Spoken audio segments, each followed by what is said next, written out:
right,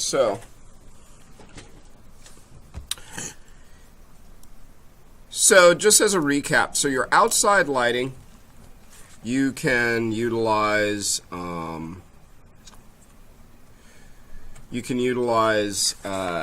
sky dome. You could use a directional light.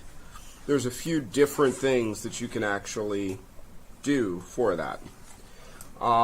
We used a sky dome plus, or at least in this case, I used a sky dome plus a area light to crank it up a notch, so that I could get just a little more intensity from where I wanted it. And now I am going to show you how to start to light the interior.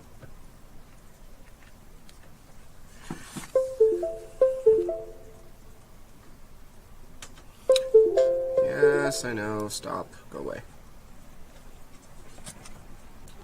Okay, so I'm going to pause this. And so I've got light, my primary light source, or my fundamental light source, is coming in through the, coming in through the window. But you'll probably see that it's making things a little bit, it's still not as bright as I want, and I want some interior lights. Now, one thing that you'll notice is that because this environment is small, trying to get the camera to view enough of it without everything being squinched or missing a lot is difficult. So what I'm going to do is I'm going to change the properties of my camera so that I can actually see more in my scene. So if I want to be able to get more in my camera shot, click on the little camera icon in your perspective view. It's right at the top left, the very first icon under view. Click on that, and that selects your camera. And once it's clicked, I should, in my attribute editor, see my camera properties. So click on that little camera icon in your perspective view, and where it says angle of view, which its default is 54.43, change that to 90. Just type in 90 and then that'll work. And what this will do now is it widens my field of view so I can actually get the camera into the room and see more. Gives me a little bit of a fisheye effect, but no more so than you'd see in a video game. And now I can actually squeeze more into my shot. Okay. Now, with that in mind, now that I have that, if I do a quick render, you'll see that I'm getting a lot more in my camera shot.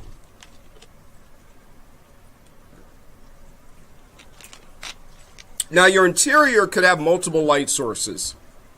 Light fixtures, like ceiling lights, lamps, TV monitors, and computers. So a lot of you have TVs and arcade machines and stuff. So I'm going to show you how to start to light. Suppose I have a surface that is a light source. And I'm going to show you a few different variations of this, which will help out, plus the general lights themselves. Okay? So up at the top, if you're using this room, you're going to notice something else that I have, which is, which is not that, which is I have receded light, a receded area up at the top, because I actually love receded lighting. It's more modern. You don't see the light bulbs and stuff, so I might want to add some lights up here. So first, let me show you how awesome the AiAreaLight is, and I'm going to use this top up here to light it so that we have recessed lighting in these little areas up top. So watch this. Make sure, yes, we are recording. Yep, we're good. All right, so I'm going to go to Arnold Lights, area light, which creates an AI area light. And I'm going to scale this up. This is the same thing we use for outside, but I'm going to modify this. So one thing I want you to notice, so check this out because this is important based off of how you're going to do your lights. Right now this light is coming from a square shape that I can change how big and wide it is. But check this out. There's an option in the properties where it says light shape. And if I change that to a cylinder, look at that. It changes it literally to a cylindrical shape that will act more like a fluorescent light bulb. And how much I scale it will affect its area. I can also change it to a disc. So now it would come from a circular light source. This is really great for if I'm doing a light coming from a lamp or something like that, like a computer lamp. But for up here, I'm imagining that there's going to be a long light source, like, you know, a string of lights or a fluorescent light that's going across there, or a few of them. So I'm going to turn this into a cylinder. I'm going to rotate it right about 90 degrees or so. And I'm going to scale it down and make it long, like you would expect some form of a fluorescent light to be. And I'm going to stick it up there. If we look at it, you see I have this area up here. I'm going to expand that out a bit. Stick it right up there behind that area like this. You see that? So I've got it tucked away inside of here. Now watch what happens when I start to render that now, so we can see what that looks like. Now immediately looks like nothing, and that is because that thing I told you that when you put lights in initially, you can't see them until you start cranking up their exposure or intensity. So watch what happens when I start cranking up the exposure. Ooh, nice. Look at that. I cranked it to a 15.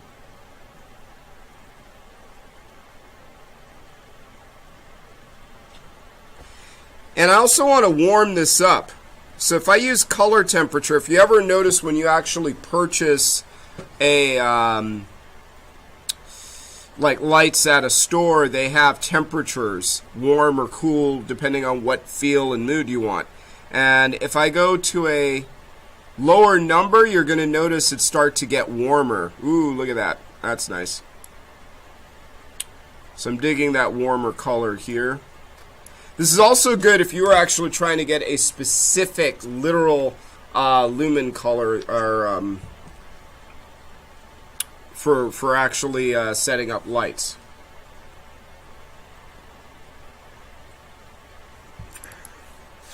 Boost that up to like a maybe like a 16 in this case. That's looking kind of nice.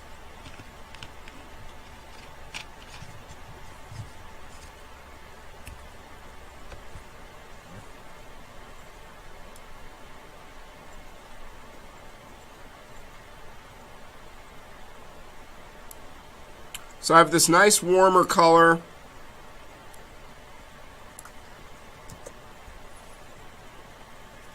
And now that I have that one, I'm going to duplicate it. So let me pause this.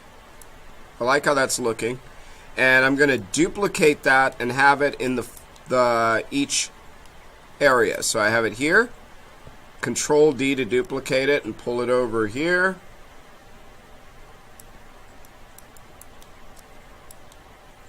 Control D, duplicate it, rotate it so it's perpendicular to those. Move it over here. Maybe I have to make this, the length of this one, a little bit longer.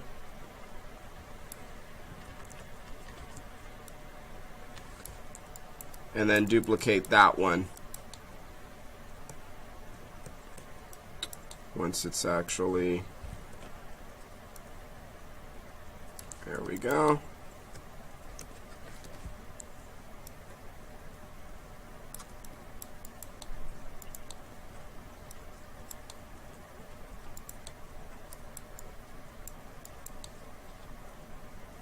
And now let's see what that looks like. There we go.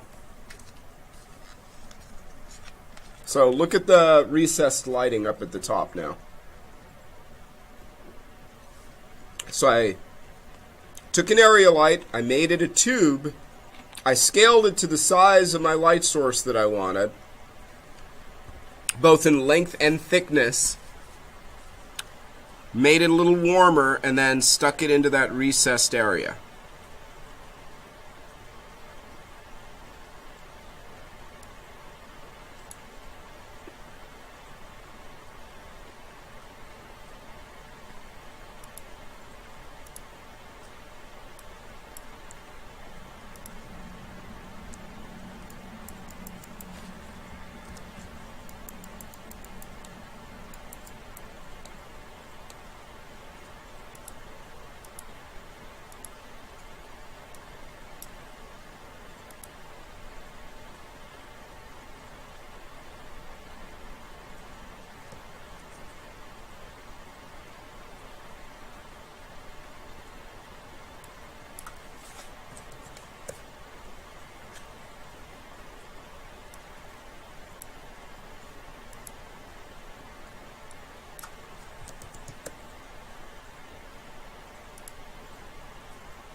So once I start to get that going and adjust that, I might decide, you know what, I want some light coming from the TV set.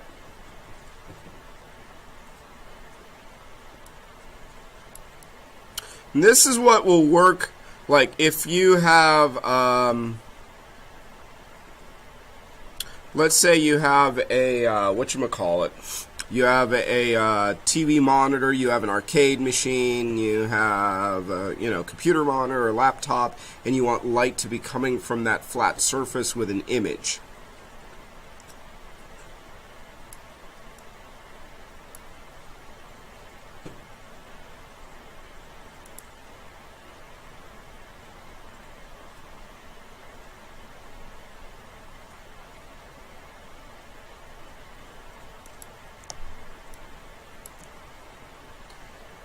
So first off the bat, it's a good idea to have an image that I want to put in there, right? So if I go in,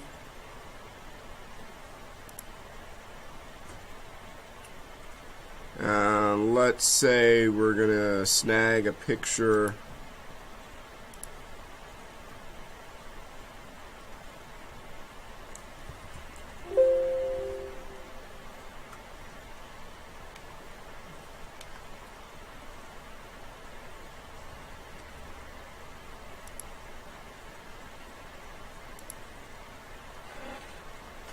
My.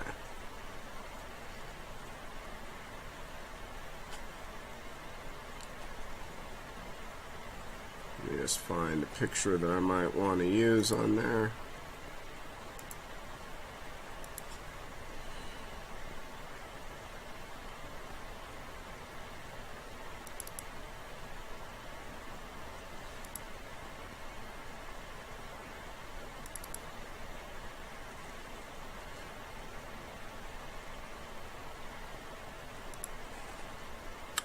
So let's say I have an image that I want to use.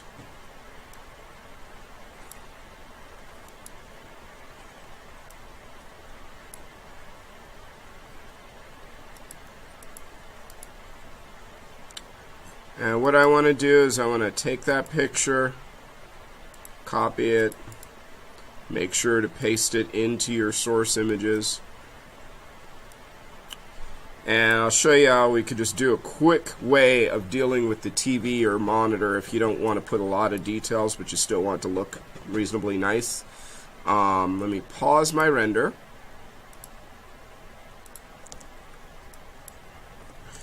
I'm only going to do the work that I need to do. So, in other words, oh, jinkies, my camera's acting weird. Come here.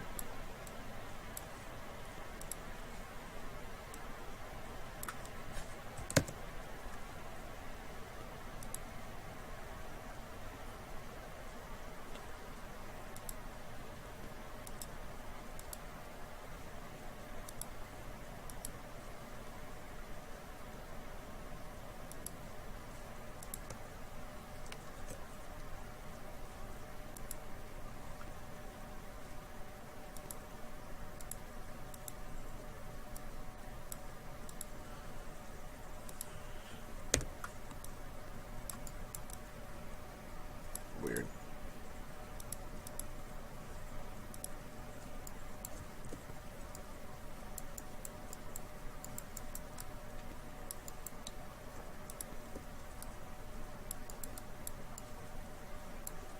Okay, my camera was messing up, so I just created a brand new camera. Make life a little easier. Okay, so here's my TV. I'm going to right-click on it, assign a new material. This one I will just make, I'll just do an AI standard surface, and I'm going to make it black.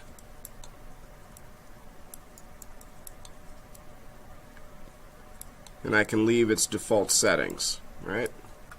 So if I actually look at that and did a render of it, that looks okay, but I want my TV turned on. But I've got a nice texture, a black texture I might want for the frame. Black shiny surface. And I could spend the time and just kind of tweak it out as I would want. But what I'm more focused on is going to be that texture on the screen. So I right click, go to face mode, select only the screen, just click on it, and I'm going to assign a brand new material to that. Once again, my AI standard surface.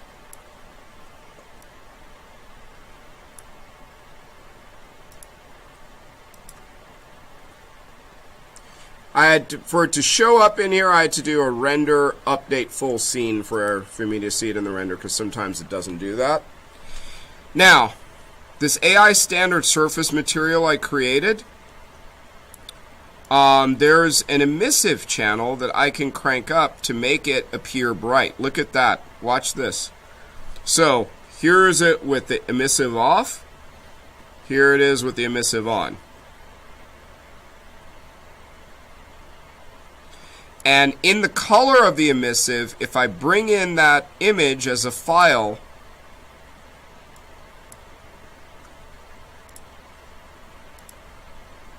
it'll show up there. But I do need to UV map that one, at least that one face.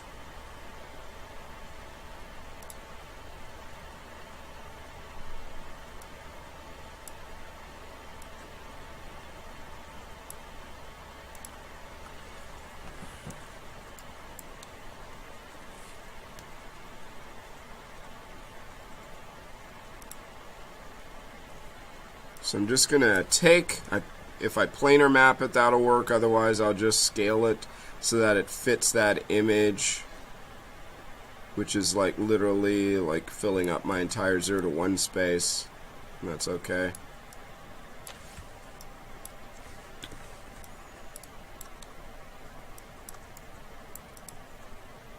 And now if I look at it, let's do a render. Oh, that's kind of cool.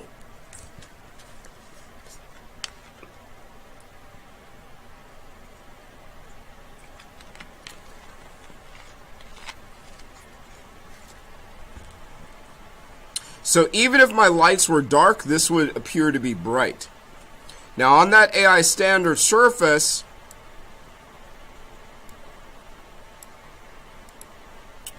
I might not want it as reflective. If you ever look at a large screen and it's reflective, it's distracting.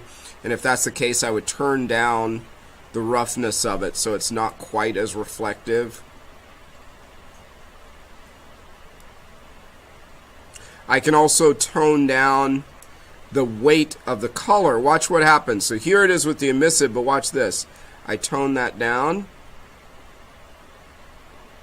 So it's just getting the details from the emissive. That looks better. It's bright, but it's not washed out. And it is faking putting out some light, but not to the point where I like it. I think it should be brighter. Because if I zoom out,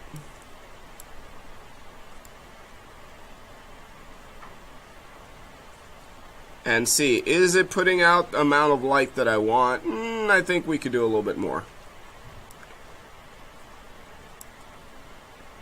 So rather than me try and noodle with the emissive itself and how far I can crank that, because you can boost it out pretty high, but then you notice it starts to wash out the image like that, which I don't want. So here's where I am going to go in. I'll pause this. I will create an Arnold area light.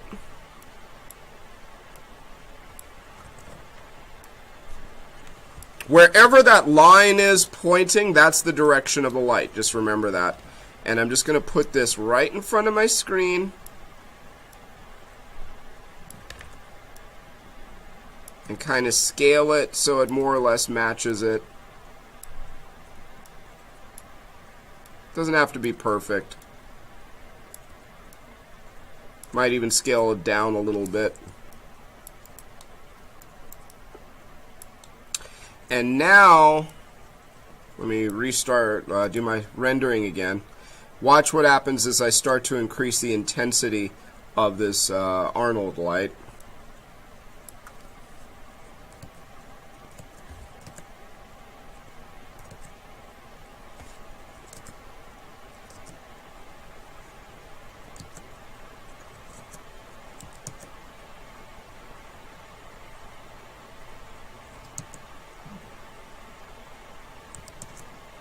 Now, if I really want to crank this a little bit, now I'm starting to get more of that light. And once again, a lot of these materials are going to work better when I have an AI standard surface on them. So, such is the case of that entertainment center. If I assign an Arnold AI standard surface to it, you notice as soon as I did, it becomes brighter.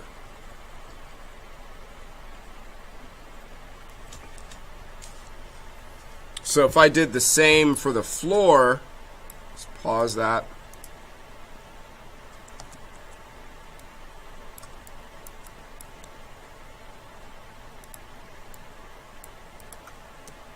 Shift period to grow a selection, grab just that, and assign a new material to the floor.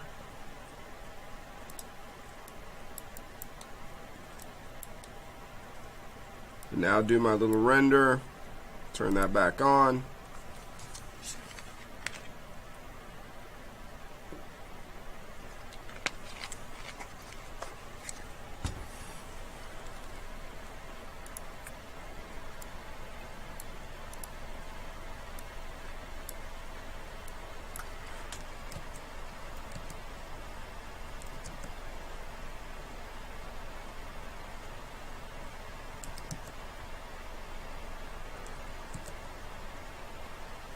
And what you could see is I'm starting to get that brightness in that area. If I tone down the other lights, you'll see it a lot more. And then the focus would be more so there. But what you'll see is that this is starting to get a lot more light and reflection off of that. And I could even with that light, sample a color from the computer screen.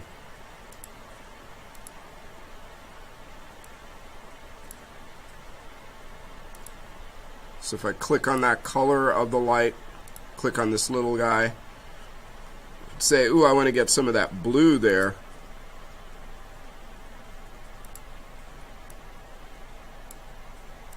Then it'll start to get the blue from the screen. So if there was like a nuclear explosion and it's orange, and I sample the color, that orange would be in the light coming, that's in the area light in front of it.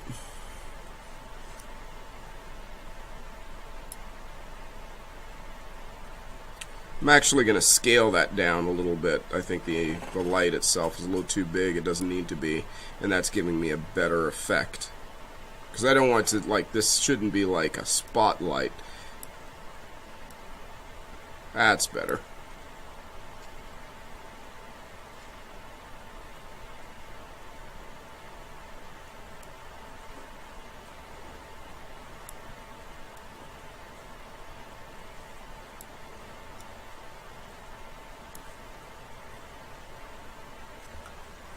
There we go. That's looking nice.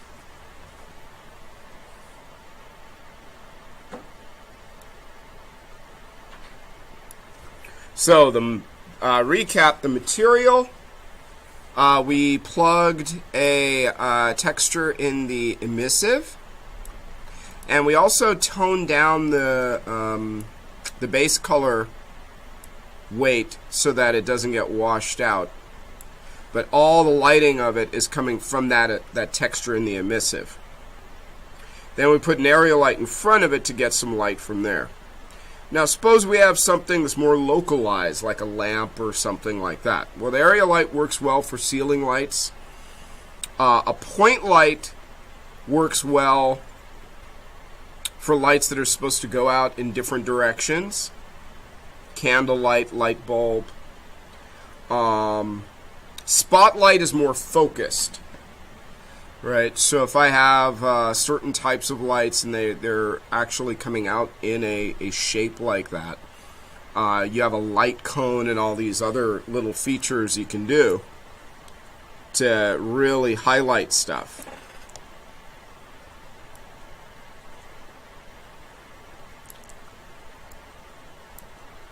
The thing with a spotlight, so this is a spotlight. Now I'm going to move it over. Oh, jinkies. Stop that. Move it. Let's pause you. And I'm going to move you over to the wall over here. You want to scale up your spotlight so you can actually see it and where the cone is affecting.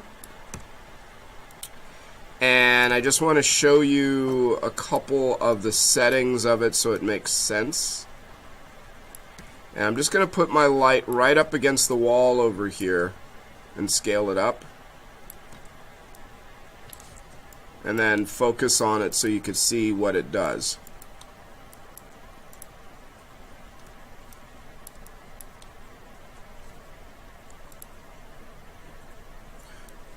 We can't see anything. Once again, got to go in there and crank up, go into the Arnold settings, crank up the exposure.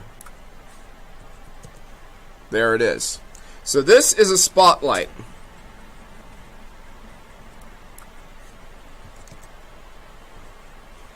Very hot spotlight, but I'll crank it up so you can see it.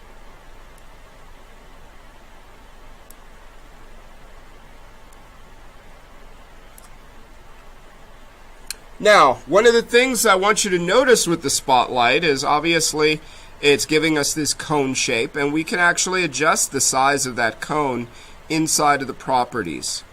We can make it smaller, we can make it larger, you know, if you have like a light fixture. But what about this light? So I'm going to ask you guys, what about this light is not very realistic? Well, it's not coming from something. That's true. Yes. The shadows are really strong. And what about its intensity as it goes away in the edge? you know, it's very stylized, like hard edge. It would have to be immensely powerful and very dark for us to see a super hard edge without any sort of fuzziness, without any sort of, you know, decay to it. So I can adjust those. So watch these settings. This is kind of cool. The penumbra angle is the edge. So you see how hard that is? If I increase the penumbra, it bleeds it out, but do you see it softens the edge out? If I would have given it a negative value, it would have softened it inward. So that helps. But it's still kind of strong. In the cone of light where it's hitting, what should be the most intense part of where it's hitting? From like this bottom area, what should be the hot spot? Where should it be at its strongest? The center. And that's where this light shape is.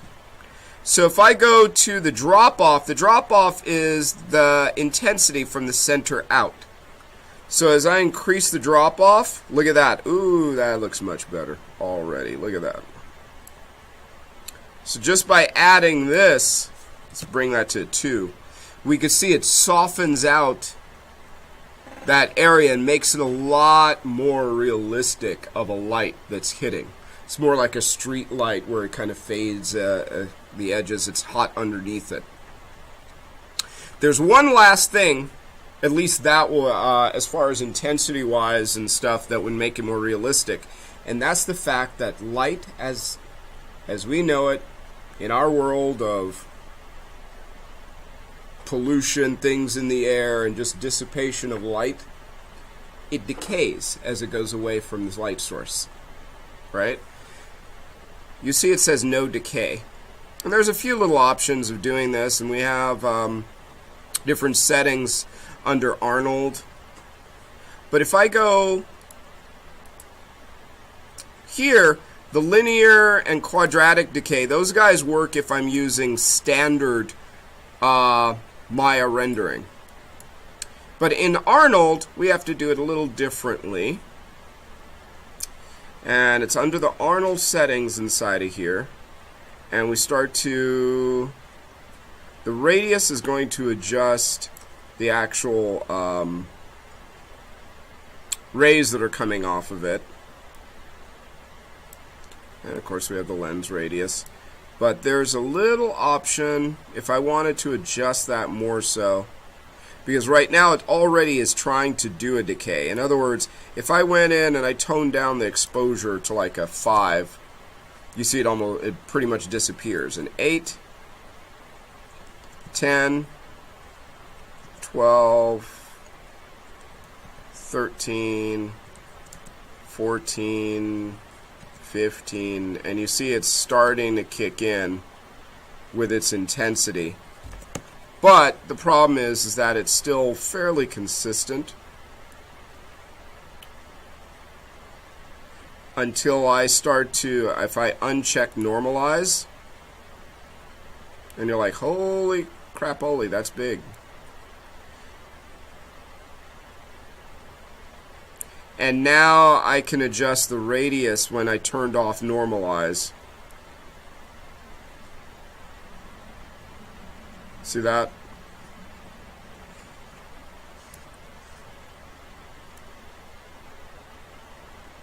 So I can have a little bit more control. Yeah. And these guys, I kind of miss them in some ways because in the regular renderer they actually work. But I can now go in and make a little more adjustments to how the lighting is going to be affected. When normalize is on, Arnold kind of handles everything or a lot of things. But right now, like if I crank this up to a 22, and you notice my radius is like super, super low, you'll notice it's like, oh wait, it's faded out right here as it goes away from the source.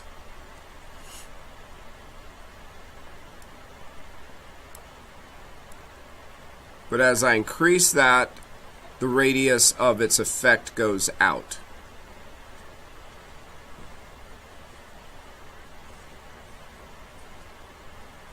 So I have a lot, basically I have a lot of ways of adjusting how intense or how I want it to look. And of course we can also change its color or temperature to either warm things up or to cool them off with like a nice cool pale blue light.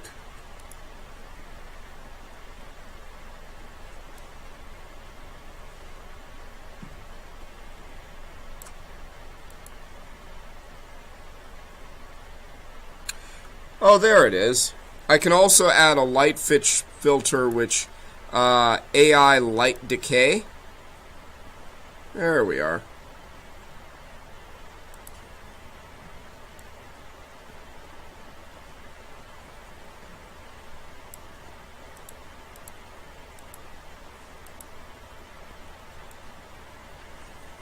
Including you can add barn doors and stuff like that.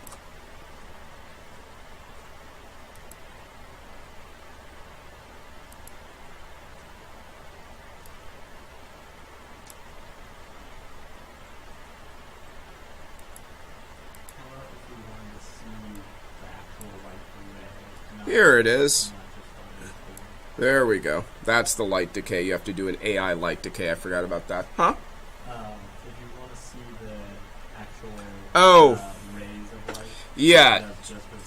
So basically the rays are like the God rays or just the beams that are coming through it. It's a foggy night or something. You see it in there.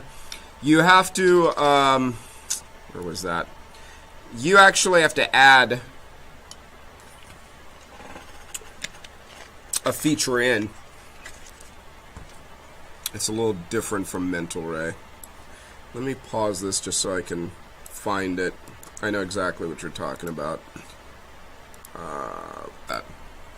So what we're saying is that basically if you want to get the light kind of showing, so basically that you see a fog and God rays or whatever kind of coming through it or particles. Yeah. So you'd have to add that. Go into the render settings, which is this, under the Arnold tab inside of atmosphere, and there it is, create AI fog. Haha. Yes, because we have so much light and stuff, we'd have to really tone the bejesus of that, you know, out of that. So it's in the render settings, which it's that little icon at the all the way at the top middle. Looks like a director's clipboard with a little gear on it. And inside of the render settings, under the Arnold renderer tab, go down to environment, atmosphere, and then click to add one, and you choose AI fog. And as you can see, it's like blown out. And then, oh, there was something else you had to do for that. You basically had to tell it that it was only visible in certain lights. Where was that?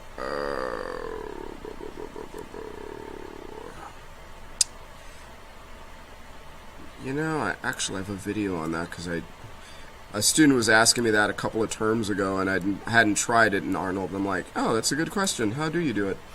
And, oh, where was that? There was a...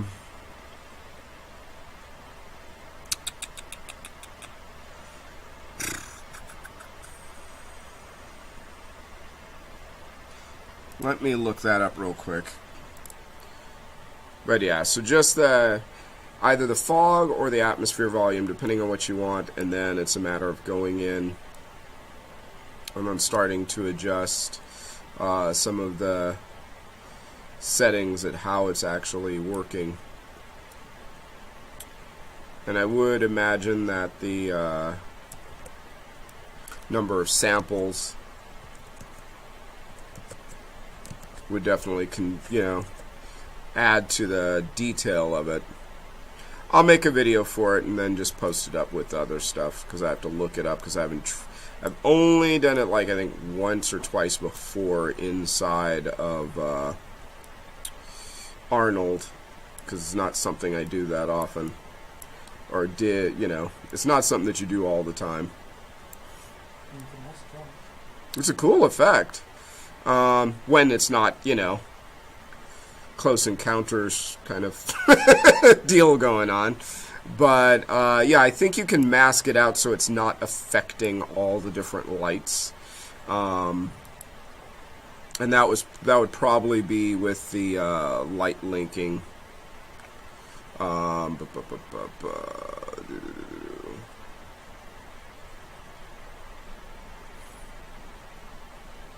But yeah, I can make something and then just post it up for you guys. But did you get? Are there any?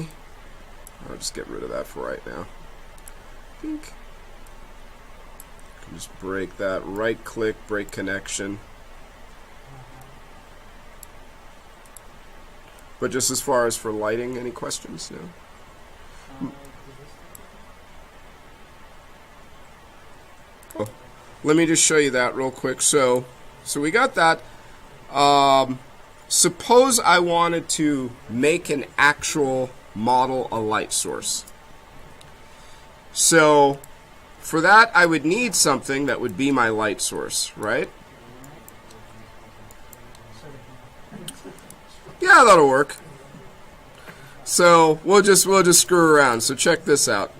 Also, you're not showing anything on that. Ack. Always too many. I don't know if you noticed that before. No. So let's see. So I'm going to scale this guy. We're just going to make a super quick light fixture from a little soda can. Well, of all things, why not? Why? Because you're in here. That's why. I'm just going to get rid of the faces I don't need. Just use the base. And let's say that this could be a lamp, this could be whatever, and I'm going to create a polygon sphere that's going to be my actual bulb. Okay. So the way I would do this is I would just take you, snap you to the center of that.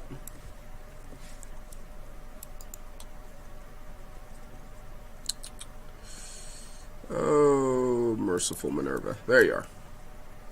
So I'm going to snap you to here. And this bottom piece is going to be my actual light source, okay? And I'm just going to get rid of the pieces that I do not need. Those faces.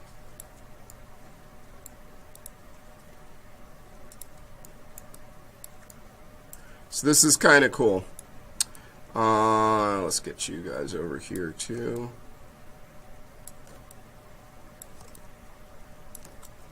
Delete that. Here's my light source. Or going to be, rather. So, check it out. I could assign a new material to this, and you know, and just kind of put it in and say, oh, you know, and make it an emissive. But I'm going to show you a very cool thing that we can do with this. I select the mesh, and now I suppose I could do the render.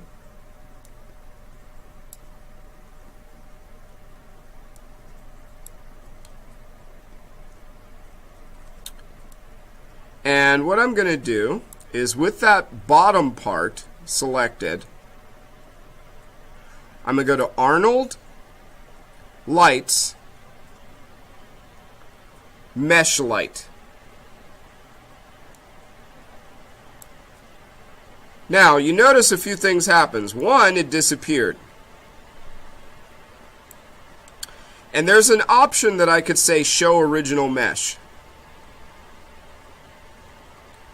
And if that's the case, I could even then would be a good time to say, you know what, I'm going to assign a new material to it if I wanted to, so that in the original mesh, you know, I could make it emissive or whatever, or you know, bright and all that good stuff. But here's the fun part of that.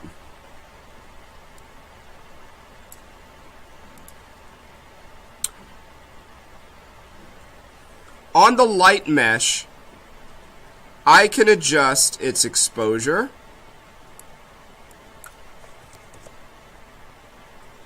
Oops, you know what? I did it to the wrong thing. Stop that.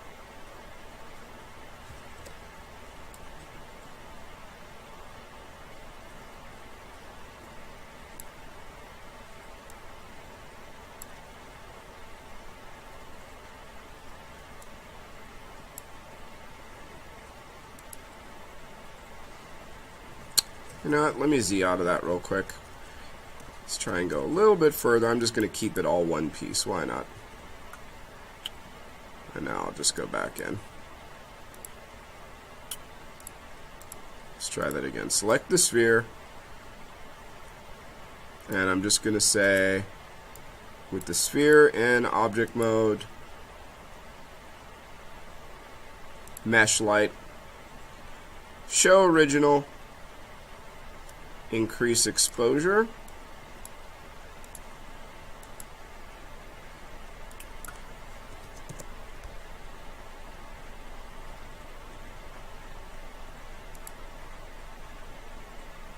And what you're seeing is my little friend here.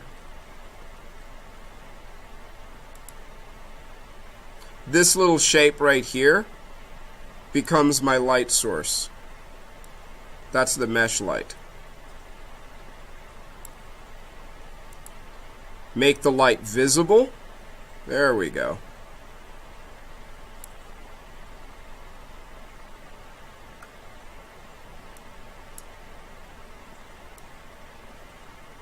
So I made the light visible. Here's my exposure.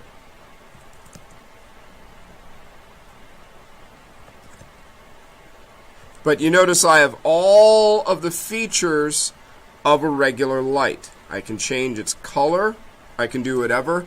And because it's conformed, I could do all sorts of cool things. Like if I have some type of chandelier or something, I could make a mesh light out of the certain pieces of it.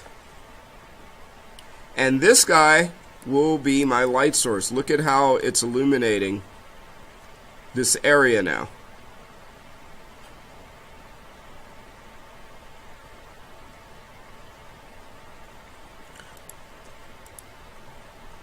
So I have a few more pieces to worry about when I do this.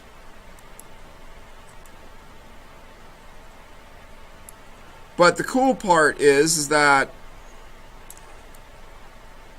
this is actually working pretty accurately.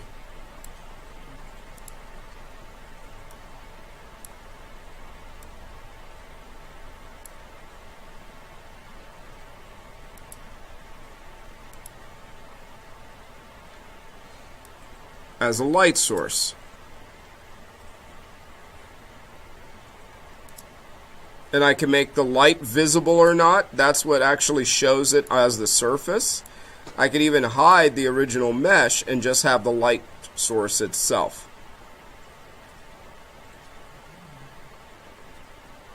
I can change its color. I could change the shadow color just like the other lights go in.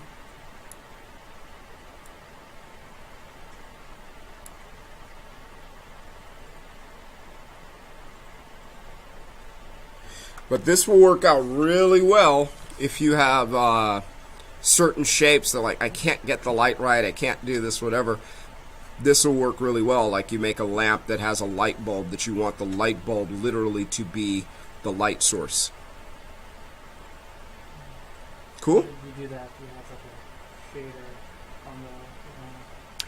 If you have a lamp shade, we'll get to that next week. Okay.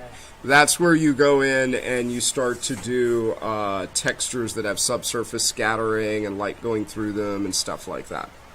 But this, I thought I'd show you this because this is a pretty sweet little deal that you can actually make that now your light source. And you see it works actually pretty well. This noise clears up, but remember there's a setting you can crank up in the render settings. You just don't want to do it all the time because it'll slow down Right now my diffuse in my render settings under sampling is set to 4, so it's getting rid of a lot of that noise.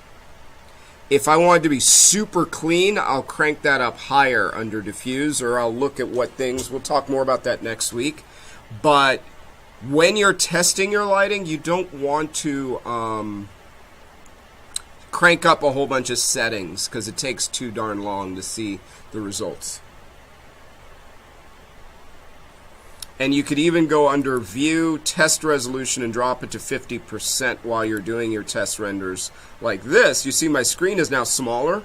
It's rendering half the resolution, but it renders a whole lot faster. And then when I'm ready to do my high res, then I can go in and crank it back up to 100%.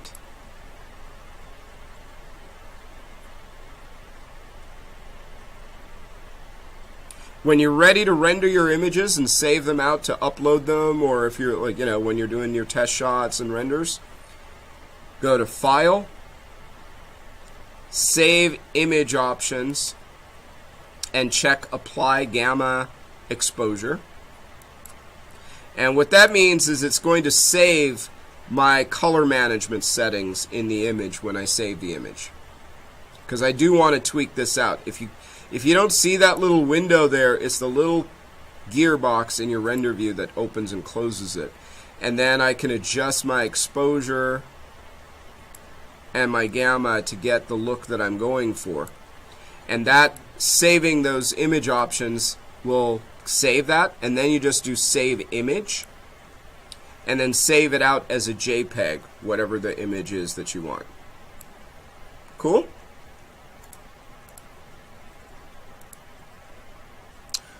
So let me know if you guys have any questions, So it's just have the object selected and then just go to Arnold and mesh light. Yep. Okay. And remember to, when you use the mesh light, to turn on light visible so that you can actually see it. Cool.